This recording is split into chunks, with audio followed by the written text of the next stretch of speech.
Hi there, my name is Lacey McCormick. I'm with the National Wildlife Federation. This video is part of our initiative to help local groups get media coverage of the impact of the Sackett Supreme Court decision that narrowed the scope of the Clean Water Act.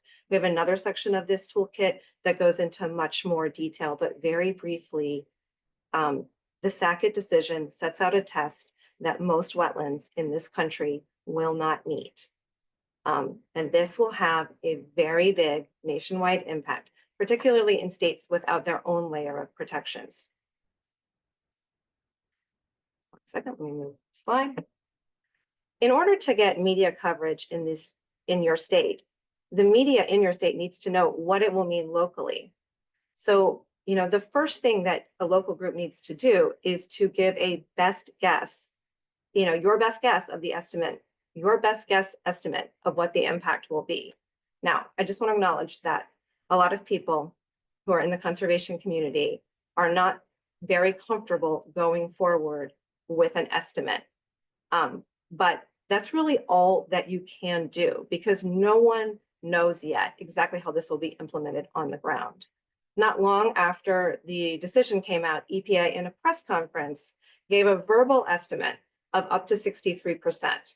That is the only kind of detail that we have. And,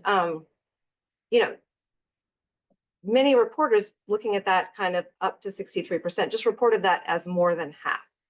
And that is about the level of detail that reporters need to move forward and cover this issue. We have I'm going to have a later slide where we're going to talk about what the resources are to do that. But I think I just wanted to kind of encourage you to come out to figure out, maybe to work with others in your state and figure out what's a number or what's a range that you're comfortable with, okay? And the next thing that you need to do to get local media coverage is to connect this range, this estimate that you're giving to, how it will affect people and places in your state. Because here's the thing, reporters like stories about people and places much more than they like stories about policies. So you're going to want to talk about the general areas in your state where the unprotected wetlands are. Now, you don't need to be pointing necessarily to a specific wetland, and you don't want to make a jurisdictional determination, but you might want to say, along the coast, or, certainly if you have rivers and their floodplains you believe will be unprotected, you'll definitely want to talk about that. And, there's a couple of reasons for that. First of all, rivers supply a lot of drinking water, and also, rivers can flood. So if floodplains along a river that has a history of flooding or that supplies drinking water will be affected, that is certainly something that you want to talk about because that will increase the risk of flooding and it will also could potentially affect water quality. You might also want to come up when you make your best guess estimate, you might want to look at just roughly estimating the amount of flood storage that's lost. That's a really potentially powerful, statistic. And again, you'd want to give a range. You want to make sure that everyone knows you're only giving an estimate, but that would be a pretty powerful statistic to have.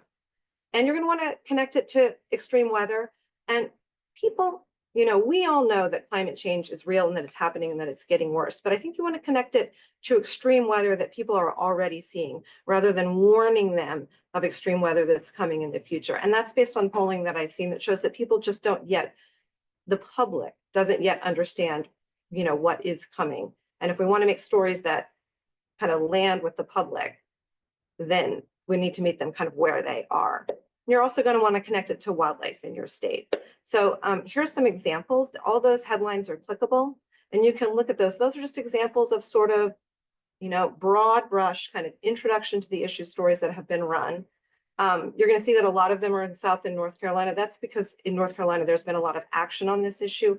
We haven't seen a ton of coverage of this around the country. Another way to kind of tell the same story is to talk about a person, to spotlight a local hero. And I know I can hear you groaning. But I have a good friend of mine is a digital director for kind of a state or maybe a region-wide Texas local TV station. And he says that it's very hard for them. They are very, very concerned about not appearing partisan. So it's very hard. It's harder for them to cover a policy just generally. He wasn't talking about this issue, but he said generally it's harder for us to cover like kind of political policy issues, it's much easier for us to cover people. It's much easier for us to highlight a local person and the issue that they care about. That kind of takes it away from, from being something that the news station themselves is concerned about to just they're highlighting an interesting person. And, these are examples, they're clickable, of where a person kind of stepped forward and was agreed to be the face of this. These are interestingly enough, both in North Carolina, where there was a ton of media coverage based on, some action within the state. And, what's kind of interesting is that it's framed as a story about a person, but at the end of the day, it has all the same kind of raw material that the best guessed stories have. So this is, I think, an interesting way to break into media outlets that might not necessarily be super interested in covering this arcane policy issue. So on the left, that's a pastor, and then on the right, it's simply an environmental advocate. That's like someone from Waterkeeper.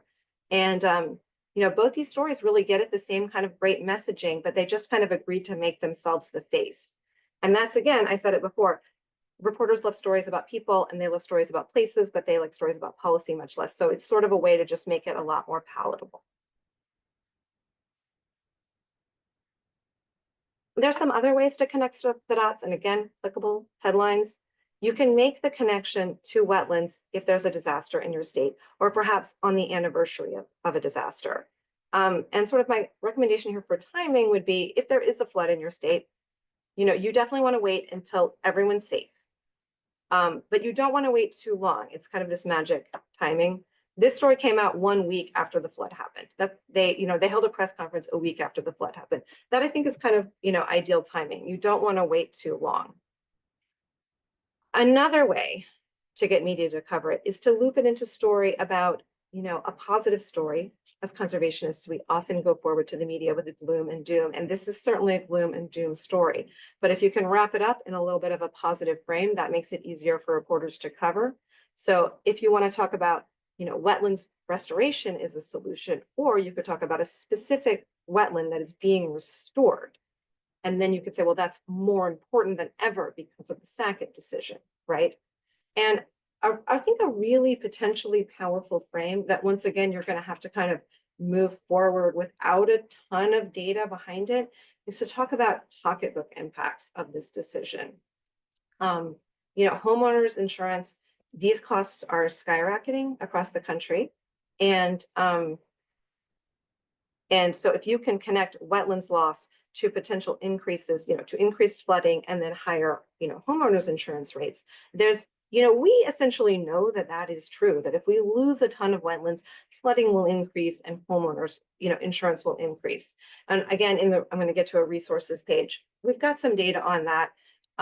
But I do think that the public understands that extreme weather is going to make the connection. So again, don't think you need to wait until you have the perfect study to move forward. You can simply talk about it in these stories, and that it makes sense to do so.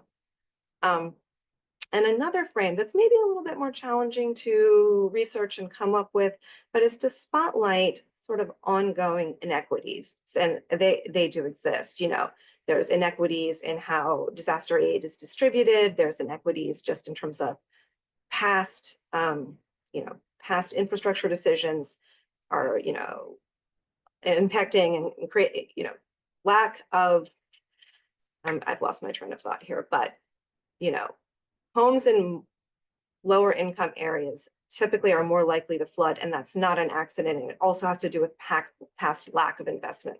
So that might be a frame that you can work into, and it would definitely be worth looking at. Okay, so here are the resources that we have.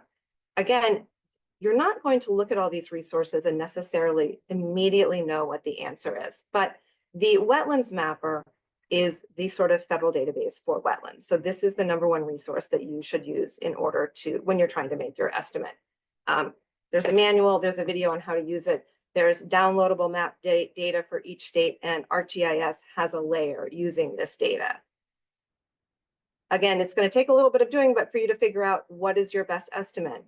But that's kind of the main resource. It's not super user friendly, but it's what it all starts from. EDF has, the Environmental Defense Fund has taken this data and created an interactive map that gives rough estimates, and it's a range. And that can also be really helpful for you when you're trying to figure out what is the exact kind of range of percentages that we're going to want to talk about. So that information is right there as well. So I was talking about homeowners insurance, and again, it's clear, it's obvious that increased flooding disasters is going to raise home insurance costs. This is a 2021 study that gives a lot of specifics into that. And it has a lot of details. So for example, they estimate that wetlands loss in urban areas, an acre or hectare, is that how you say it? If an urban wetland is lost, then it increases. Shannon McCormick.